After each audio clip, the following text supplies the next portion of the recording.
Grüezi and welcome on to Let's Play Gothic 2 Night of Dream. And I'm your host, Kaushmar, and today we got the often announced Dungeons and Dungeons episode. So, well, what's the deal about it? Well, basically this is more or less a filler episode, because I'm just going through the different optional dungeons here around Corinus, which I didn't happen to get there yet. And because that's rather boring, I was thinking about talking about a topic which was in many people's mind during this Let's Play, and that is, well, the sequel, Gothic 3. So what I'm gonna do in this episode is basically let those clips of the different dungeons play. I'm not even going to address them in the commentary. I'm maybe just going to do like little subtitles if I want to address something about this dungeon, but usually most of those are pretty self-explanatory, and I'm going to use the time I have to talk about Gothic 3 because, well, it's been a huge topic and I think it's a good idea to address this whole, well, how can I say it, whole travesty almost. Now, Gothic 3 for me, back then, was really the first game I've really anticipated. Up to this point, up to that age, I just played the games I got. I was happy with them. When I got something else, I just got that. But Gothic 3 was really a game I wanted to play so badly, because I played Gothic 1, then got myself Gothic 2 when it was already out. And when I heard about Gothic 3 being in development, I was completely out of my mind. I was so looking forward to this game. I was so anticipating it. I was reading previews, I took like every single little thing there was about this game, and just wanted to know everything there's going to be, even for more polarizing one, like that they're going to have a completely new engine. They're not going to use the Gothic engine anymore, or that you're not going to start out as a wimp like in Gothic 1 or 2, that you already are kind of strong. But still, I was really looking forward to the game. This was back then the age where I was still very naive and didn't think that anything could go possibly wrong with this game. And, well, we could say that basically Gothic 3 is the reason why I'm today such a cynical and bitter ass. No, okay, maybe I'm a little bit over the top, but this game really made me way more cautious towards newer games, bigger announcements. For example, you maybe already noticed that sometimes people ask me in forums about certain games. Usually I say I do not have an opinion, I don't really care about the previews, because I just don't want to have people muddle with my mind, the developers muddle with my mind with like wonderful pre-animated trailers, etc. For example, there are so many games that just look stunning in the previews and turn out to be complete and utter shit. For example, Dead Island was, for example, such a game which had a trailer that most people say nowadays the trailer is actually better than the game. Or, for example, if you didn't hear about it, Alien Colonial Marines featured a tech demo, which like 80% of the content of that demo isn't really in the actual game. And the same thing is also now, and this mistrust, I really learned that from Gothic 3, because I've read so many previews about the game. I just got really hyped up. I even bought the fucking collector's edition. I could not wait to play this game. I think I bought it from the store, though. I didn't pre-order it, etc., because I remember that I'm not one of the pre-orders who got basically screwed over, because people who didn't buy it on the release maybe can't relate to it, but the game really dropped the ball on the release, and that it was mainly because the publisher, Joe Wood, pushed the game so incredibly hard that it just was shipped in an incredibly unfinished manner. Even for example, for release, they had to publish a 50 megabyte patch. A 50 megabyte patch. Of course, that doesn't really sound like that much nowadays. I mean, a 50 megabyte patch, you just download that in a snap. But back then, for example, I just recently swapped to DSL. Before that, I really just had ISDN, which was 64 kilobit. And to download a 50 megabyte patch, that would have taken like 2 hours at least. Plus, remember that ISDN wasn't like a fixed price. You paid as much as you used ISDN. So you had to download something for 2 hours, which also cost the whatchamacallit, the fee for 2 hours, just to be able to play the game, because that patch was needed in order to finish the game, because it solved bugs in the main story which you otherwise couldn't progress anymore. Plus, the even worse thing is you had to restart the game, the whole game. That's why people who pre-ordered got screwed over really big, because they got it before the official release. They started playing it, and then out of the sudden they released that patch, and they had to install it and had to start from scratch, which was of course a huge punch in the face for them. And well, I have to say I was one of the lucky ones that didn't have that problem. But well, I even have that collector's edition right next to me. But you know, I could actually do like some live unboxing. You can, okay, I don't have a webcam, but you can at least listen to me how I pull that shit out. Oh, look at that beautiful black box. Now let's open it. Let's see what is in there again. Okay, we got a map of Gothic 3. Oh, beautiful. Wow, it's... Jesus, this thing didn't... Oh, fuck, this is dusty as all hell. And it didn't really age well. I'm pretty sure it was a little bit more better viewable, because currently it looks really bad currently. It's completely washed out, and I can more or less read things again. You know, it was a map of Nordmar, Mertana, and Varant, the 3 main regions with the different cities, etc. It's actually, I think I've even used it like partially to get a little bit through the game. Now what else do we have? Ah yes, we got a little sleeper pendant made out of the cheapest. Is it plastic?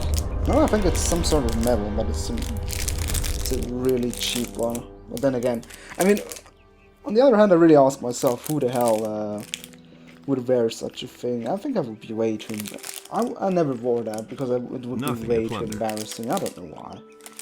Because it's nice that you... I mean, I like games. I like to play games, but I don't really want to rub it in people's face. Like, hey, look at that! I'm a big fan of this game. You know, this game is really great. Let me tell you all about it, even if you probably don't care shit about it. What do we have? Ah, manual. Ah. Wow, even with 50 pages, jeez. That's back then when manuals still had content. Yeah, pretty much all about it. Alchemy, etc, etc. And, there we have the game discs. And, of course, the soundtrack.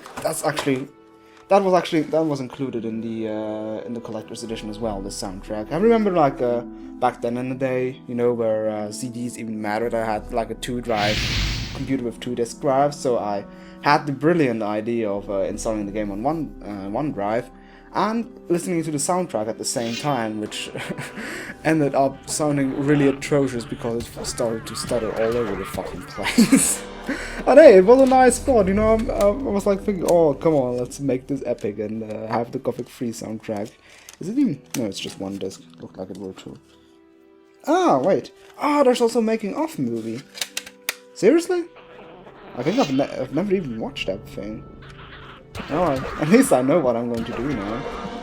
But alright, yeah, like I said, I was really looking forward to the game. I installed it, or tried to install it, like I think it even had to restart the installment because it started to get completely and utterly messy. But yeah, I was really looking forward to playing the game, and all of a sudden the first thing that bumped into my face is, well, you got to patch first, buddy. There's no way around it. So, well, reluctantly I started to install the patch. Back then I was really said to myself, I'm so glad that I don't have ISDN anymore, because, like I said, 52 megabytes is a huge patch for something like that, for a connection like that. So I was pretty glad to say that I could install it with more or less any troubles. So, in the end, the main problem in the game was that it just didn't really feel like a Gothic game. That's one thing I've always said. The problem is I I like innovation. I really, it's not like I am somebody that says, oh no, games have to stay the same. For example, Mario always has to jump over platforms. It's not like he can start playing, being in an RPG in paper form or something like that. But sometimes I still really need, if I play a game series, I really want like these classic points of a game which I really like, and I see these familiar elements, and that was something that Gothic 3 was really lacking. There was like so much different that it just didn't feel like basically like home. For example, in Gothic 1 to Gothic 2, the engine was, for example, the exact same thing. It was you started out again as a 0, like in Gothic 1, and you really had also this feeling that you start slowly but steadily start to work up, and in Gothic 3 you just get already dumped in a, well, huge epic fight more or less, and you already one thing that also was, it's kind of hard to say, like in Gothic 3 you kind of had the same thing, that you just had like this overarching quest. No, you wait, let me see. I'm not quite sure anymore whether you start out in Gothic 3 with a actual main quest or if you just get dumped into the land and have no idea what to do. Maybe you get like a clue to start with. I think it was more like in Gothic 1. I think you've never really figured out what to do, and that's one thing that was actually nice. Like in Gothic 1, that was one thing that I really liked the most in Gothic 1. You just get dumped into the world, and you just have to look for yourself. You just have to start looking around, see which persons you can trust, where you can find connections in order to get around. You had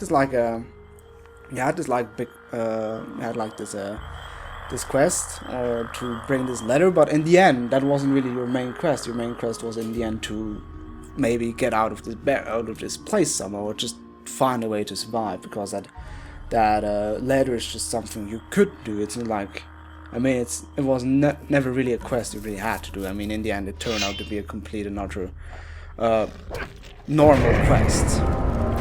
And in Gothic 3 it was kind of similar, but the problem was, well, in Gothic 1 this was just the first chapter.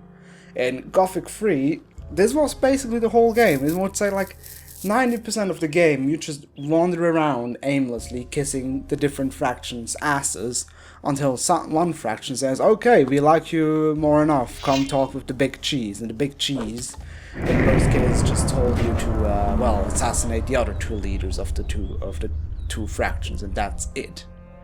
Which is really something I very regretted in the game. There's, I think I've already mentioned that once, there's like a patch, like a community project where they want to rehash the whole story of Gothic 3 to make it really more like the first two games, where the roaming part of the game really is just the small part, like in Gothic 1 and Gothic 2, where this roaming part is just the very first chapter, and then it starts to get linear.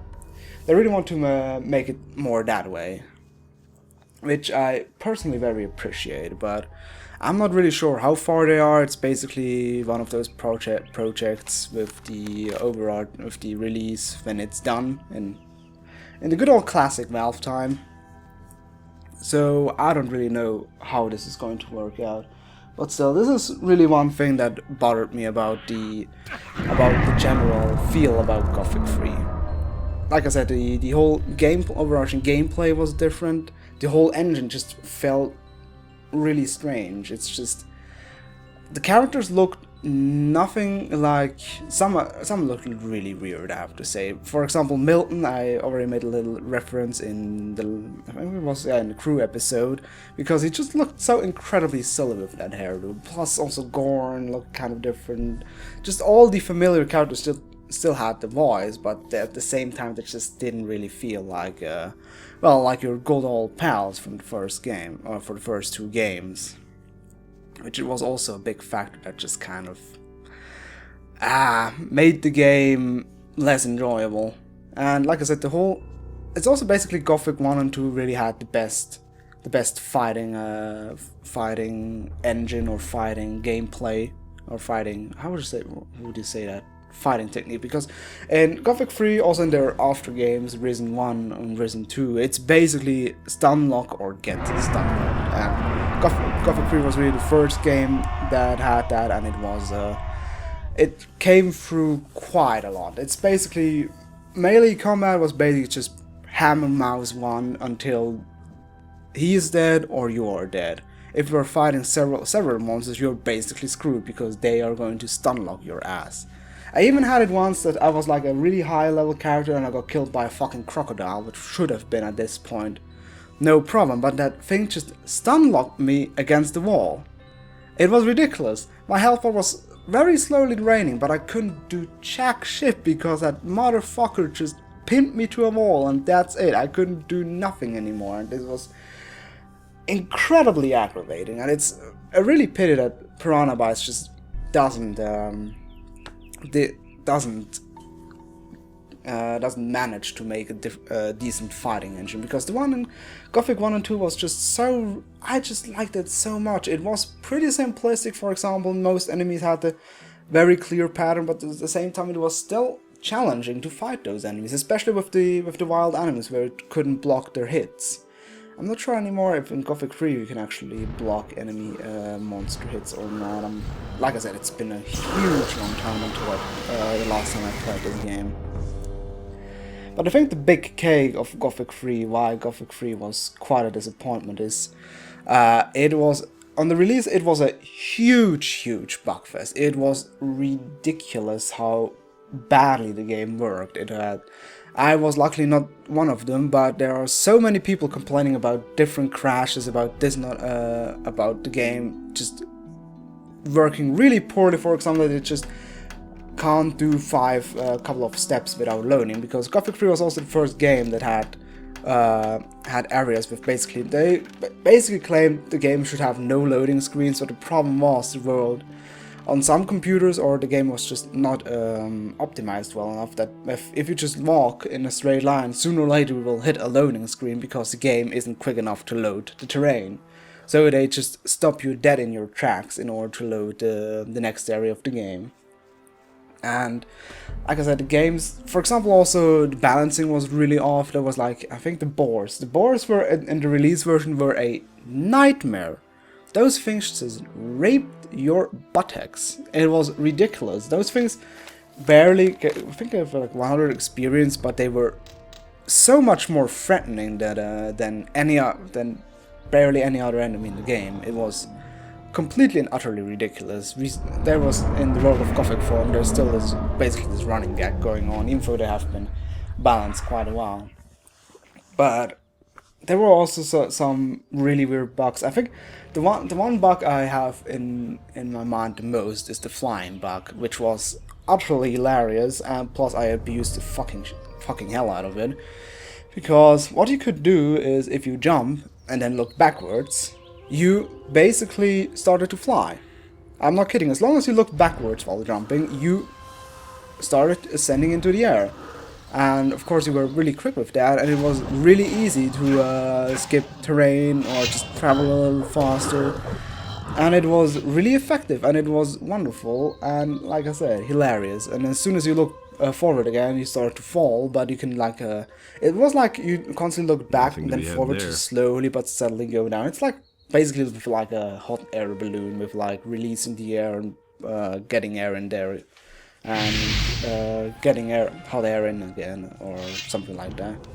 Sadly, at one point it was fixed by not really fixing the problem, but instead just disabling looking backwards while jumping, so it is more of a workaround, but well, there came basically the next problem, because at this point, because Joe Wood pushed so hard with the release date, because as far as I'm concerned, Piranha Bytes weren't extremely unhappy with the end product, because they didn't want to release such a buggy version, but they were basically forced to, so they departed from Joe Wood. But the problem was that Joe Wood sadly remained with the rights to the Gothic series, which was really sad thing, because maybe you already noticed that Joe Wood went ahead and basically ran the Gothic series to the ground. Maybe I'll address that later on.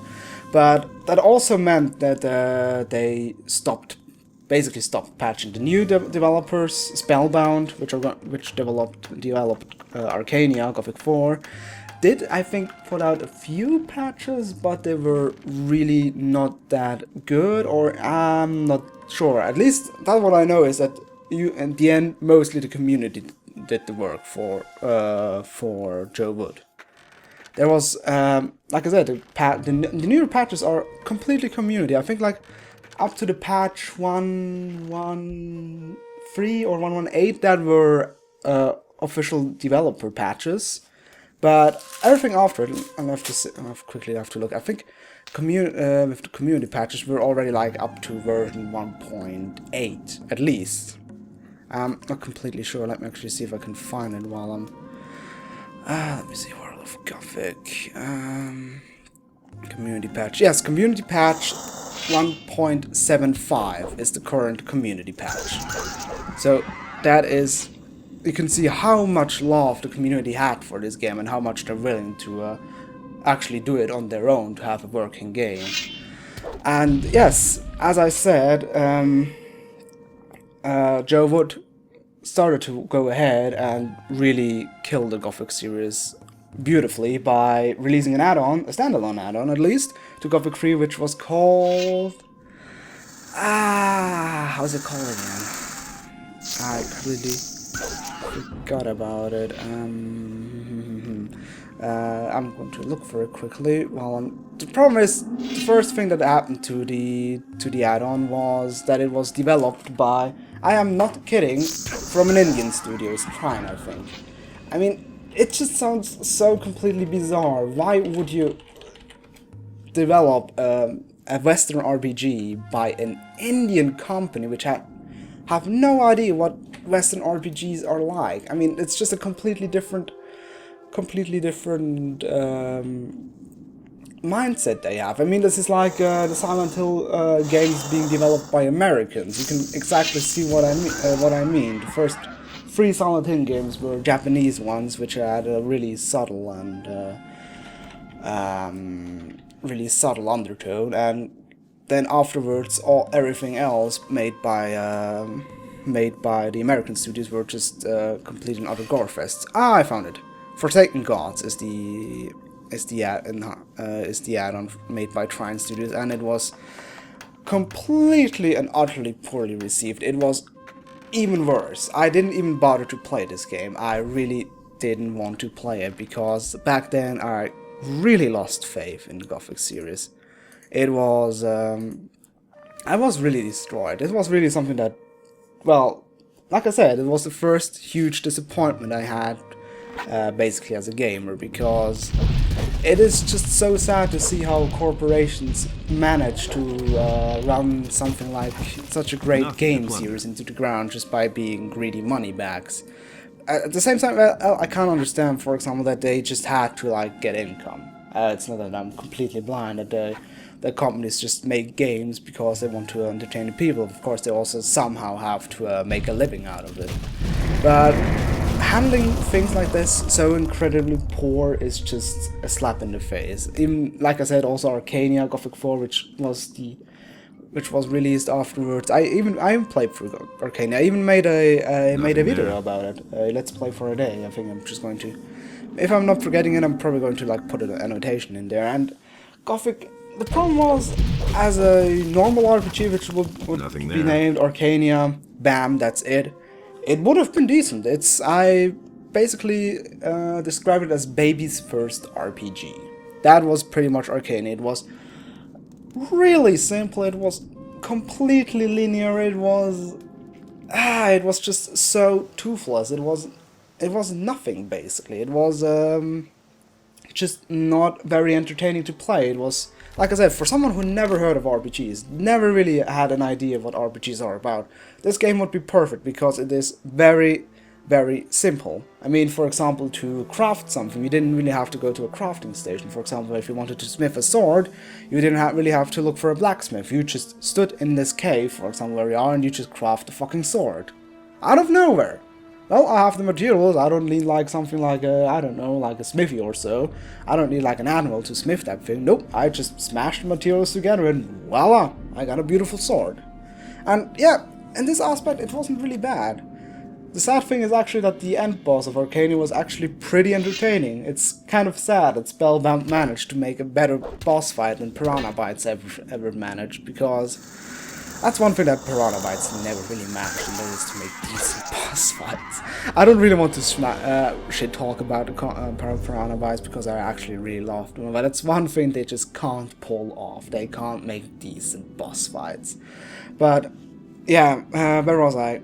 Arcania Gothic 4 was decent, but like I said, Joe Wood just realized, well, as a standalone RPG, probably nobody's going to care, so they had to slap Gothic into the title and also include characters from the Gothic universe, like Diego, or I think Lester was in it, Milton, Gorn, I think too, even though they had like no relation at all. I think it was also in Murtana, but they just had no relevance about it. I think even Forrest was in the game. Forrest was like telegraphed as some sort of villain out of the sun, and it just, they could have had a completely and utterly different name. It wouldn't have mattered at all, because the game was so far away from the Gothic games.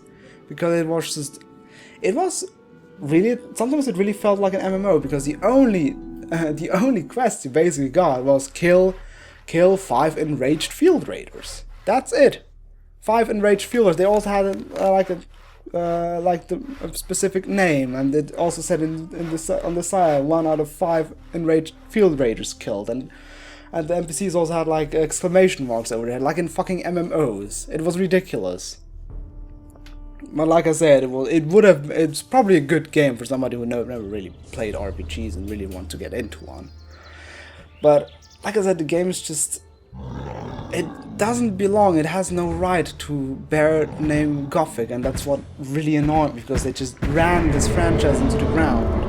And Piranha Bytes in the meantime really have the rights back of the Gothic franchise, but there is, I don't really know, there's no statement from them if they really want to make another Gothic game. But the problem is, it's just the name is already so tainted by Gothic 3, which was mildly successful. It was very polarizing. One faction really liked the game, another faction really hated the game. It's just I don't know, I'm guess kind of in the middle ground. It's just that I like the game as an RPG, but I don't like it as a Gothic game, because it just did so many things differently that it just doesn't really feel like a Gothic game to me anymore. Then came, like I said, Forsaken Gods, which was an utterly catastrophe. That was really like the turning point where everyone started to realize Joe Wood is going to make crap out of this franchise. Then came Arcania, which further proved the point. It wasn't exactly awful like Forsaken Gods was, because one thing that I have to give Arcania is that it was fairly bug-free. Forsaken Gods, as far as I was concerned, was also completely and utterly buggy, plus there was also badly translated. I remember the beautiful NPC named Verrucht Birdman, which is kind of became like a running gag again in the world of Gothic forums. And oh yeah, I forgot about Arcania also had a standalone add-on, Fall of Satareth, which was like a 3-hour add-on which basically added nothing. I intended to play through it, but I've kind of like lost interest in it, because people just kept saying, you know, there is no reason to play this. It's just a 3-hour corridor run, like in Arcania. There's nothing new, nothing interesting, nothing. It's just you just run down a huge long linear track that kind of looks like non-linear, but at the same time it's just completely and utterly boring. Why would you want to waste your time with it? And yeah, that's why I basically left Fall of Satareth completely and utterly be. And yeah, where was I now?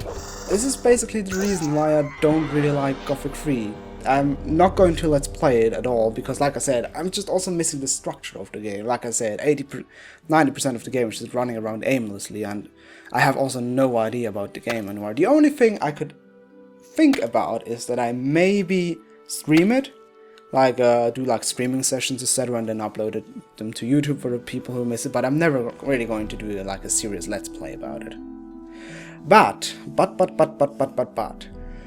Piranha Bytes luckily didn't really completely shut off during the time Joe Wood destroyed and raped and pillaged and just beat that horse to death and beat it even more. They started their own new franchise, which is called Risen. Risen. This is actually a new project of mine. I'm going to let's play Risen 1. I'm not going to do it directly after Gothic 2. There's also another game I want to play. But Risen is definitely a game I would like to show off, because what I think I realized when I was playing through Gothic is that many people don't realize that Risen is actually the new Gothic games. Basically, I think that some people think that Joe Wood was mainly the producers of the Gothic games, but they were just a publisher. The real developers behind the Gothic games are really Piranha Bytes, and everything beyond Gothic 3 is really just basically bullshit. For me, Risen 1 is basically, well, the real Gothic 3 for me. It really has, well, you could say, or I think also too, that Risen 1 is a little bit too basic what it is all about. But I think it was really a nice nod from Piranha Bytes to show, you know guys, we know we screwed up with Gothic 3, we tried to make this, back then it was really dubbed the Oblivion Killer, and it really feels like it because it just tries to ape Oblivion quite a lot. But where was I? Yeah, it's not about Oblivion Killer. They just said, you know, we kind of messed up with Gothic 3, but look, we still know what you actually liked about the Gothic games. And Risen 1 is really just like a combination between Gothic 1 and Gothic 2, I would say. It has elements from both games. They were, like I said, they were not great, but they are very, very decent, and it gave me like it really gave me that Gothic feeling back, which I liked quite a lot. I also liked the theme. It does have a new hero that is sort of bland. I really have to say that guy is probably one of the blandest characters. He sadly doesn't have like the sarcasm the hero from Gothic 2 has. They also tried to have like some sort of relationship, then kind of gave up on it, and basically it really started to become very, very Gothic-like. It's, like I said, very likable. I played through the game twice, and with the Let's Play I'm going to play through it a third time, because I think the game actually deserves it. And yeah, then came, well, Risen 2. Risen 2 is another topic, because Risen 2 was, I have to say, I think Piranha Bytes kind of